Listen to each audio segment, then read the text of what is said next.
नमस्कार, मैं दिलीप नामदेव। आज हम कक्षा 10 के लिए अध्याय 1 रासायनिक अभिक्रियाएं एवं समीकरण के अंतर्गत रासायनिक अभिक्रियाएं, रासायनिक समीकरण और रासायनिक समीकरणों को किस तरह से संतुलित किया जाता है, इन सभी को पढ़ेंगे। हमने अपने दैनिक जीवन में बहुत सी वस्तुओं में बहुत से परिवर्तन होते हुए देखे हैं। जैसे जब दूध में नींबू डालते हैं तो दूध दही में परिवर्तित हो जाता है या दूध फट जाता है।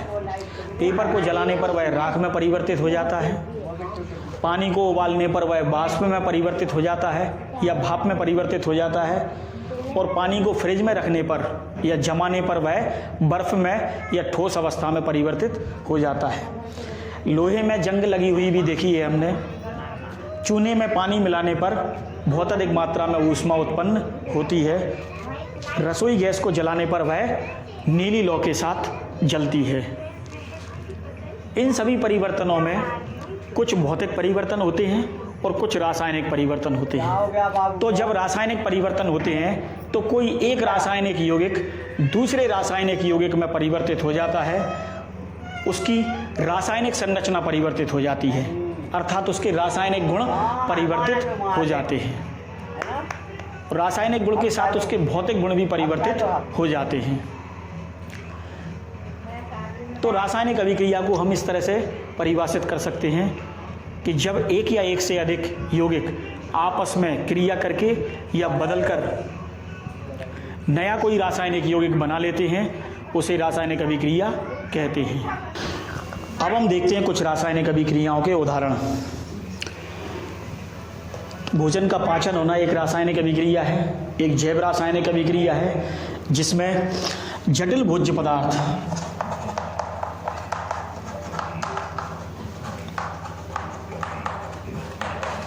एंजाइम की उपस्थिति में सरल भोज्य पदार्थ में अपघटित हो जाते हैं। तो ये एक रासायनिक अभिक्रिया का उदाहरण हुआ। अगला है श्वसन। श्वसन में पचित भोज्य पदार्थ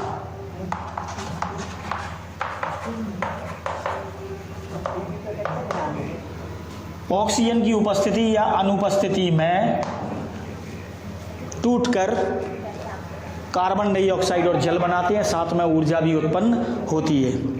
तो सभी जीव इसी ऊर्जा का उपयोग अपने जैविक क्रियाओं के लिए करते हैं। तो ये श्वसन की भी जो क्रिया है वह एक रासायनिक अभिक्रिया है या जैव रासायनिक अभिक्रिया है, और यह भी एंजाइम की उपस्थिति में होती है। तो यह अभिक्रिया भी एंजाइम की उपस्थिति में होती है। ये समीकरण अभी संतुलित नहीं है, संतुलित किए लेते हैं इसको। यहाँ पे कार्बन 6 है, इसको 6 करना पड़ेगा, और ऑक्सीजन 12, हाइड्रोजन है तो यहाँ पे 6 करना पड़ेगा, और यहाँ पे 6। अब ये समीकरण बैलेंस है। हालांकि समीकरण बैलेंस करना आगे देखते हैं अभी हम। लोहे पर जंग लगना, लोहे पर जंग लगना भी एक रासायनिक अभिक्रिया है। हालांकि ये बहुत धीमी रासायनिक अभिक्रिया है, कुछ महीने से कुछ सालों का समय लगता है। लोहे के ऊपर आपने एक ब्राउन से कलर की, एक गहरे से कलर की पपड़ी जमी हुई देखी होगी, उसी को बोलते हैं लोहे पर जंग लगना। तो इसमें आयरन या लोहा नमी की उपस्थिति में ऑक्सीकृत होकर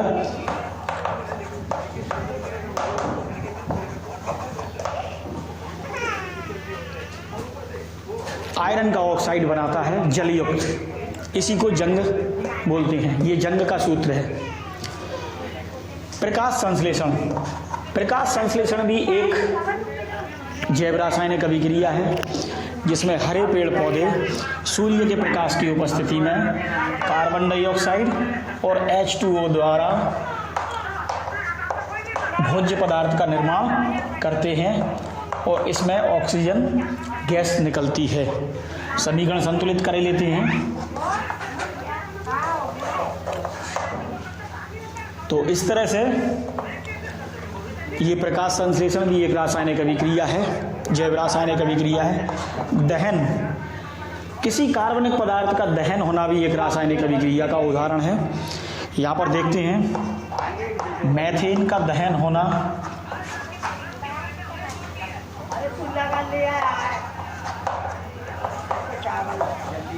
मैथेन को जब ऑक्सीजन की उपस्थिति में जलाया जाता है तो कार्बन डाइऑक्साइड और H2O बनते हैं और साथ में ऊर्जा भी उत्पन्न होती है,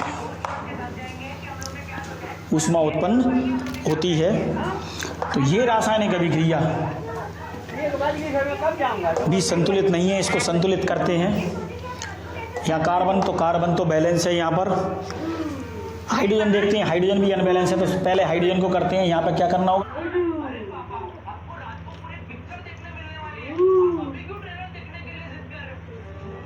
यहाँ पे क्या करना होगा 2। अब ऑक्सीजन बैलेंस करने के लिए ये 2 ऑक्सीजन और 2 ऑक्सीजन 4 ऑक्सीजन दिख रहे हैं इस तरफ, और यहाँ पे 2 से गुणा करना होगा, तो ये समीकरण भी बैलेंस है। तो इस तरह से ये कुछ हमने देखे रासायनिक अभिक्रियाओं के उदाहरण। तो रासायनिक अभिक्रिया किसे कहते हैं, एक बार फिर दोहराते हैं। जब एक या एक से अधिक रासायनिक पदार्थ आपस में क्रिया करके या परिवर्तित होकर नए रासायनिक पदार्थ बना लेते हैं, उसे रासायनिक अभिक्रिया कहते हैं। इस अभिक्रिया को हम इस प्रकार समझ सकते हैं, ये हाइड्रोजन का एक अणु जिसमें 2 परमाणु हैं, हाइड्रोजन का एक अणु जिसमें 2 परमाणु हैं, और ऑक्सीजन का एक अणु जिसमें 2 परमाणु हैं।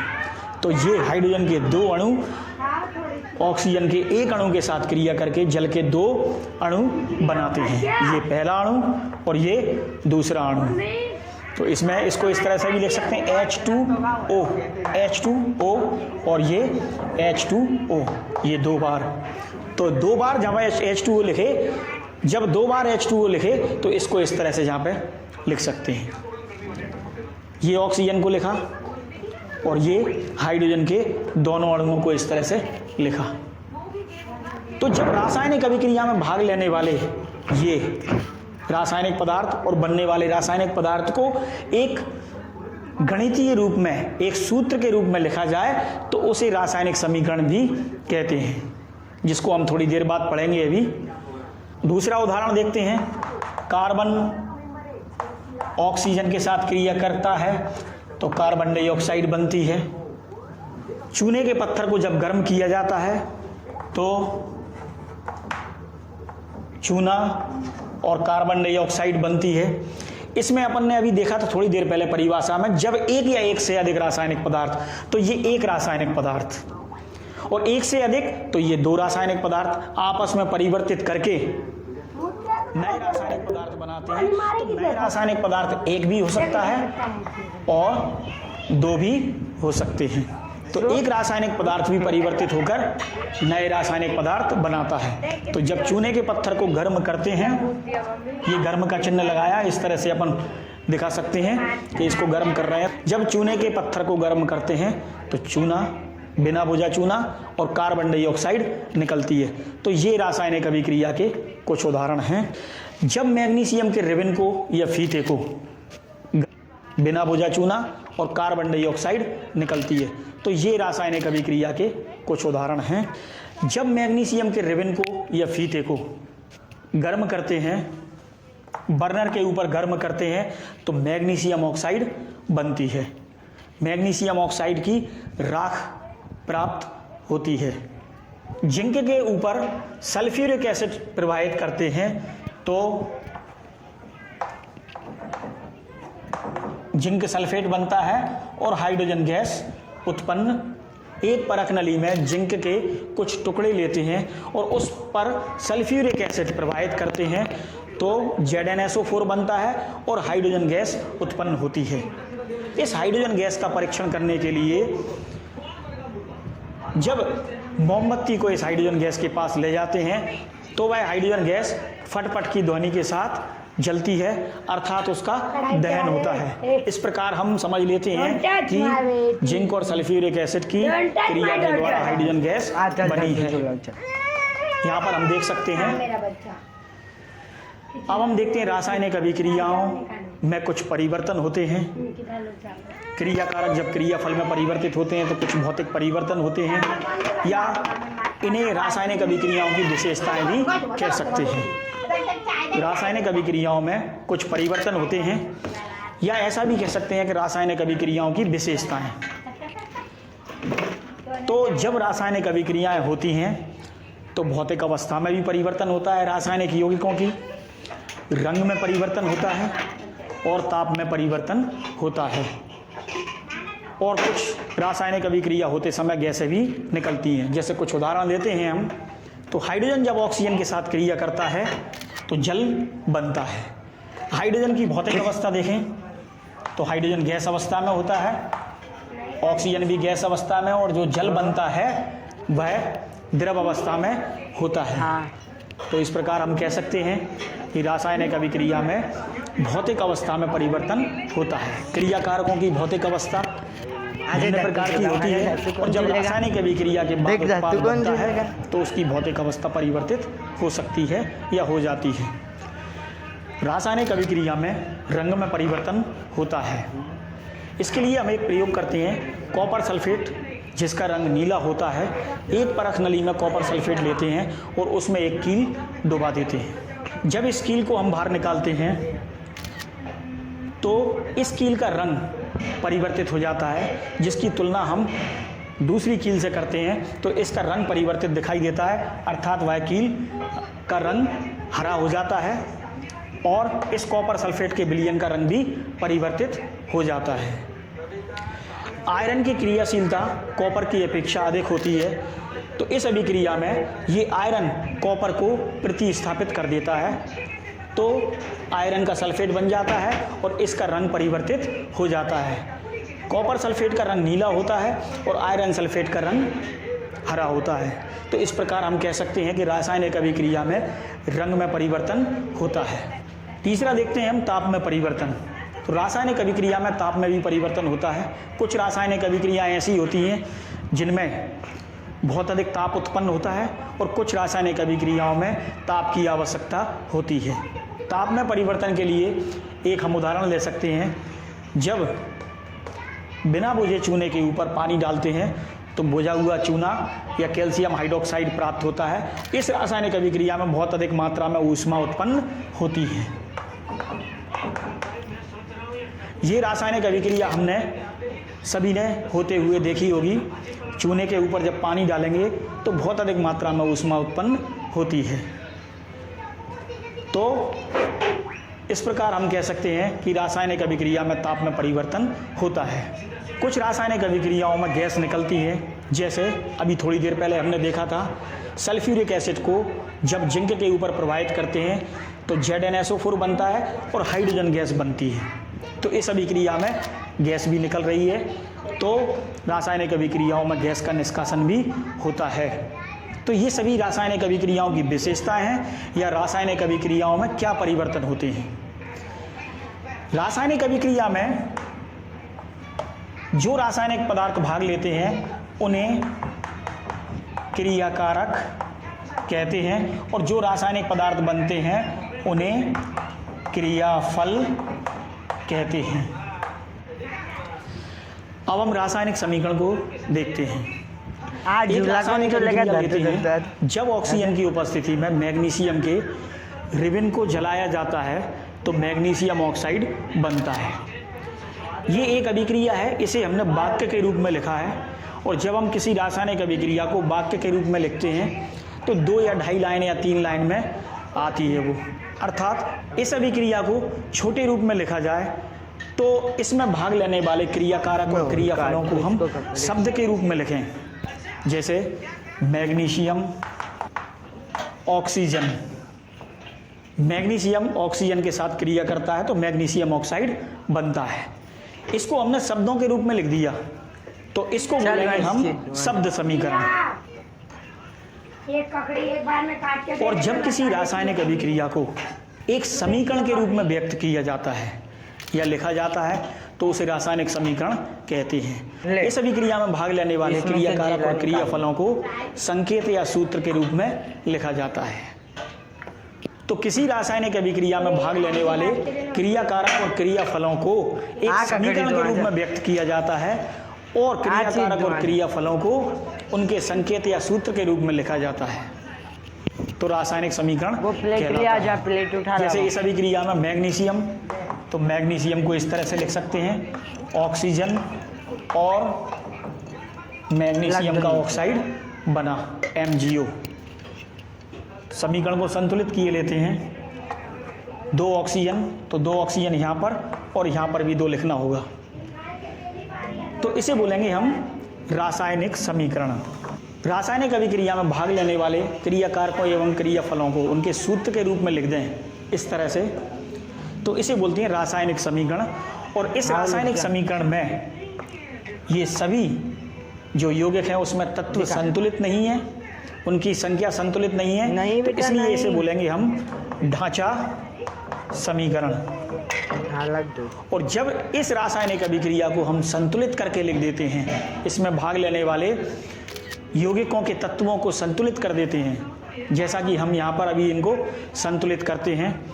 ये 2 ऑक्सीजन है, तो यहाँ पर ये 2 ऑक्सीजन और मैग्नीशियम 2 हुए, तो यहाँ पर 2 लिखना होगा। तो इस तरह से ये जो समीकरण हमें प्राप्त होता है उसे संतुलित समीकरण कहते हैं। तो 3 तरह के समीकरण आपके सामने हैं। ये शब्द समीकरण, अभी ढांचा समीकरण लिखा था, और ये संतुलित समीकरण। तो रासायनिक समीकरण को हम इस तरह से परिभाषित कर सकते हैं, जब रासायनिक अभिक्रिया को एक समीकरण के रूप में लिखा जाता है तो उसे रासायनिक समीकरण कहते हैं। और रासायनिक समीकरण में क्रियाकारक और क्रियाफलों को उनके सूत्र के रूप में लिखा जाता है। क्रियाकारकों की और क्रियाफलों की भौतिक अवस्थाओं को प्रदर्शित करने के लिए कि वो किस भौतिक अवस्था में है, यदि वह ठोस अवस्था में होते हैं तो S लिखते हैं, द्रव अवस्था में होते हैं तो L से प्रदर्शित करते हैं, और गैस अवस्था में होते हैं तो G से।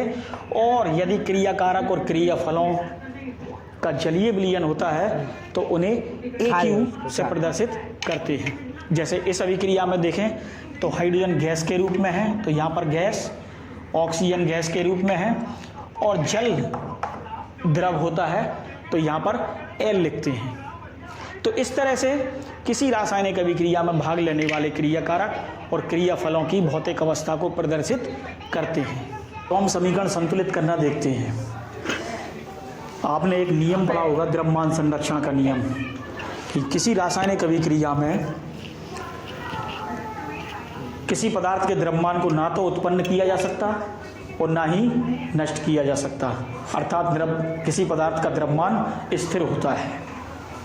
द्रव्यमान क्रियाकारक और क्रियाफल दोनों का बराबर होता है, और जब द्रव्यमान बराबर होता है तो दोनों तरफ तत्वों की संख्या भी बराबर होना चाहिए। अर्थात इस प्रकार हम कह सकते हैं कि क्रियाकारक और क्रियाफल दोनों तरफ पाए जाने वाले तत्वों की संख्या और द्रव्यमान बराबर होना चाहिए। यदि किसी रासायनिक अभिक्रिया में क्रियाकारक और क्रियाफल दोनों तरफ अगर तत्वों की संख्या समान नहीं होती तो उन्हें समान करना पड़ता है या संतुलित करना पड़ता है। जैसे एक समीकरण लेते हैं हम, जिंक की जब सल्फ्यूरिक एसिड के साथ अभिक्रिया की जाती है तो जिंक सल्फेट बनता है और हाइड्रोजन गैस बनती है। इस अभिक्रिया में हम देखते हैं कि दोनों तरफ तत्वों की संख्या संतुलित है या नहीं। यदि नहीं होगी संतुलित तो उसको संतुलित करते हैं। तो इसके लिए तो यहाँ तत्व अभिकारकों के तत्वों की संख्या और क्रियाफल में तत्वों की संख्या। तो तत्व कौन कौन से हैं देखते हैं। एक तो है जिंक, दूसरा है सल्फर, तीसरा हाइड्रोजन और चौथा ऑक्सीजन। तो जिंक की संख्या देखते हैं हम अभिकारकों की तरफ, तो जिंक कितने हैं 1, और यहाँ पर जिंक कितने हैं 1। फिर हम देखते हैं सल्फर की संख्या, तो सल्फर भी यहाँ पर कितने हैं 1, और यहाँ पर कितने हैं 1। हाइड्रोजन की संख्या देखते हैं तो हाइड्रोजन यहाँ पर भी 2 हैं, और यहाँ पे भी 2 है। और अब हम देखते हैं ऑक्सीजन की संख्या, तो ऑक्सीजन 4 हैं और 4 दोनों तरफ 4 हैं, तो यहाँ पे हमने लिखा 4। तो इस तरह से हमने देखा ये समीकरण पहले से ही संतुलित है कि दोनों तरफ तत्वों की संख्या बराबर है, अर्थात समीकरण संतुलित है, इसको अब संतुलित करने की आवश्यकता नहीं है। तो ये एक रासायनिक अभिक्रिया है। इस रासायनिक अभिक्रिया को संतुलित करने के लिए सबसे पहले प्रथम चरण में रासायनिक अभिक्रिया में भाग लेने वाले क्रिया कारकों को एक बॉक्स के अंदर या डिब्बे के अंदर बंद कर लेते हैं। द्वितीय चरण में हम एक टेबल या सारणी बना लेते हैं जिसमें यहाँ पर हम तत्वों की संख्या लिखते हैं। दूसरे खाने में अभिकारकों में परमाणुओं की संख्या और तीसरे खाने में उत्पादों में परमाणुओं की संख्या लिखते हैं। तो यहाँ अभिकारकों में परमाणुओं की संख्या देखें तो 1 है और यहाँ पर कितने हैं 3। अभिकारकों में हाइड्रोजन की संख्या कितनी है 2 और यहाँ पर कितनी है 2। और ऑक्सीजन की संख्या देखें तो यहाँ पर 1 है ऑक्सीजन और यहाँ पर कितनी ऑक्सीजन है 4। अब तृतीय चरण में हम क्रियाकारक और क्रियाफलों में परमाणु या तत्वों की संख्या को संतुलित करते हैं। तो सबसे पहले हम उस यौगिक को संतुलित करते हैं जिसमें परमाणुओं की संख्या अधिक हो। तो सबसे पहले हम ऑक्सीजन को संतुलित करते हैं। तो यहाँ पर देखें ऑक्सीजन की संख्या है 1 और यहाँ पर देखें क्रियाफल की तरफ ऑक्सीजन की संख्या है 4। तो संतुलित करने के लिए हमें यहाँ पर ऑक्सीजन को 4 करना होगा। तो ऑक्सीजन को 4 करने के लिए हम यहाँ बॉक्स में 4 नहीं लिखेंगे, क्योंकि हम बॉक्स के अंदर या डिब्बे के अंदर सूत्र से किसी प्रकार की कोई छेड़छाड़ नहीं करेंगे, क्योंकि यहाँ 4 लिख दिया तो सूत्र ही परिवर्तित हो जाएगा, वो रासायनिक पदार्थ ही परिवर्तित हो जाएगा, उसे परिवर्तित नहीं करना है। इसलिए हम यहाँ पर 4 न लिखकर हम 4 यहाँ पर लिखेंगे। अब यहाँ पर ऑक्सीजन 4 हो गए, क्योंकि यहाँ पर जो कुछ संख्या लिखी है उसका गुणा इन दोनों में होता है। तो ऑक्सीजन भी कितने हो गए 4, तो यहाँ पर हम गुणा करेंगे कितने हो गए 4, तो ये 4 ऑक्सीजन और यहाँ पर भी 4 ऑक्सीजन। तो ऑक्सीजन संतुलित हो चुके हैं। जब 4 का गुणा यहाँ पर हमने किया तो ऑक्सीजन तो 4 हो गए, लेकिन साथ में हाइड्रोजन 2 थे, उसमें भी 4 का गुणा करना होगा। तो हाइड्रोजन कितने हो जाएंगे 8। अब हम चौथे चरण में देखते हैं, तो हाइड्रोजन और आयरन को संतुलित करना होगा, क्योंकि अभी हाइड्रोजन और आयरन संतुलित नहीं है। तो सबसे पहले हम हाइड्रोजन को संतुलित करते हैं। हाइड्रोजन को देखें हम तो क्रियाकारक में हाइड्रोजन की संख्या कितनी है 8 और क्रियाफल की तरफ देखें तो हाइड्रोजन की संख्या 2 है, तो यहाँ पर हम 4 से गुणा कर देते हैं।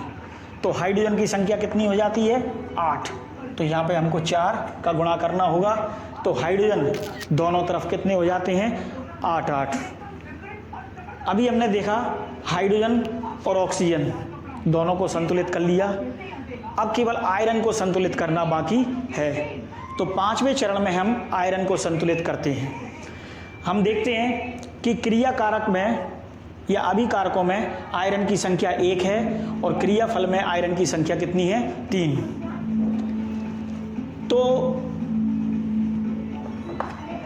क्रियाकारक में आयरन की संख्या को बराबर करने के लिए, क्रियाफल से बराबर करने के लिए 3 का गुणा करते हैं, तो आयरन की संख्या हो जाती है 3 और क्रियाफल में भी आयरन की संख्या कितनी है 3। तो इस प्रकार से आयरन भी संतुलित हो गया। हाइड्रोजन ऑक्सीजन भी पहले संतुलित हो चुके थे। तो इस तरह से ये हमारा समीकरण संतुलित हो जाता है। अब इस संतुलित समीकरण में केवल क्रियाकारकों और क्रियाफलों की भौतिक अवस्थाओं का लिखना बाकी रह जाता है। तो इनकी भौतिक अवस्थाएं लिख लेते हैं। आयरन ठोस होता है तो यहाँ पर सॉलिड लिखते हैं। यहाँ पर जल का उपयोग करते हैं हम भाप के रूप में इस अभिक्रिया में। तो जब भाप के रूप में करते हैं तो इसको लिखते हैं हम गैस, और ये भी ठोस होता है तो सॉलिड, और यहाँ पर हाइड्रोजन गैस के रूप में बनती है। तो इनकी भौतिक अवस्थाओं को इन सूत्रों के आधार में लिख लेते हैं। तो इस तरह से ये समीकरण पूर्ण हो जाता है। एक और समीकरण हम संतुलित करते हैं। मीथेन का जब दहन किया जाता है ऑक्सीजन की उपस्थिति में तो कार्बन डाइऑक्साइड और H2O बनते हैं। और वो भी इस समीकरण को संतुलित करते हैं। तो सबसे पहले हम हाइड्रोजन संतुलित करते हैं। लग गई। क्रिया कारक में हाइड्रोजनों की संख्या होती है 4 और क्रियाफल में कितनी है 2। तो यहाँ पर हम 2 कर देते हैं। तो हाइड्रोजन संतुलित दोनों तरफ, यहाँ पे भी हाइड्रोजन 4 और यहाँ पर भी हाइड्रोजन 4। अब यहाँ पे हमने 2 का गुणा किया है हाइड्रोजन को बैलेंस करने के लिए। नहीं है बेटा, रख लो उसमें। अब हम ऑक्सीजन बैलेंस करते हैं। तो ऑक्सीजन देखें तो क्रिया कारक में ऑक्सीजन की संख्या 2 है और क्रियाफल में यहाँ पर 2 ऑक्सीजन है और यहाँ पर भी 2 ऑक्सीजन है। तो क्रियाफल में ऑक्सीजन की संख्या 4 है, 2 ये और 2 ये। तो यहाँ पे हमको 2 करना होगा। तो यहाँ पर ऑक्सीजन भी कितने हो गए 4 और यहाँ पर ऑक्सीजन 2 है और 2 ऑक्सीजन ये हैं। तो कितने होते हैं 4 ऑक्सीजन। अब कार्बन को संतुलित करते हैं। तो कार्बन यहाँ पर कितने हैं 1 और यहाँ पर कार्बन कितने हैं 1। तो कार्बन पहले से संतुलित हैं। तो इस प्रकार से ये समीकरण संतुलित हो जाता है। अब हम एक और समीकरण लेते हैं, इसको संतुलित करते हैं। सोडियम हाइड्रोक्साइड सल्फ्यूरिक एसिड से अभिक्रिया करता है तो सोडियम सल्फेट बनता है और H2O बनता है। अब यहाँ पर देखें दोनों और तत्वों की संख्या। हम इस समीकरण को अब बैलेंस करते हैं। सबसे पहले हम देखते हैं ऑक्सीजन, क्या ऑक्सीजन बैलेंस है। तो यहाँ पर देखते हैं 4 और 1 5 ऑक्सीजन है। यहाँ पर देखते हैं 4 और 1 5 ऑक्सीजन है। अब हम हाइड्रोजन को बैलेंस करते हैं। तो हाइड्रोजन यहाँ पर कितने हैं 2 हाइड्रोजन ये हैं और 1 हाइड्रोजन 3 और यहाँ पे हाइड्रोजन की संख्या है 2। हाइड्रोजन बैलेंस नहीं है और सोडियम भी बैलेंस नहीं है यहाँ पर। तो हाइड्रोजन को बैलेंस करने के लिए हम क्या करते हैं, यहाँ पर करते हैं 2। तो हाइड्रोजन कितने हो जाते हैं यहाँ पर 2 और 2 4 और यहाँ पर 2 हैं तो यहाँ पर करते हैं हम 2। और अब देखते हैं सोडियम बैलेंस है क्या, सोडियम 2। तो यहाँ पर भी 2 दिखाई दे रहा है। तो सोडियम 2 और यहाँ पर भी 2 हैं। हाइड्रोजन देखें तो यहाँ पर 2 हैं और 2 हाइड्रोजन 4 हाइड्रोजन है और यहाँ पर हाइड्रोजन कितने हैं 4 हाइड्रोजन है। ऑक्सीजन की बात करें तो कितने हैं ऑक्सीजन, यहाँ पर कितने हैं 2 ऑक्सीजन प्लस 4 ऑक्सीजन। तो कितने हैं 6 ऑक्सीजन और यहाँ पर कितने हैं 6 ऑक्सीजन। और अब सल्फर देखें तो सल्फर भी यहाँ पर 1 है और सल्फर भी यहाँ पर 1 है। तो इस तरह से ये समीकरण संतुलित हो जाता है। अब आने वाली कक्षा में हम अभिक्रियाओं के प्रकार देखेंगे, अभिक्रियाएं कितने प्रकार की होती हैं। तो आज के लिए बस इतना ही। नमस्कार, जय हिंद, जय भारत।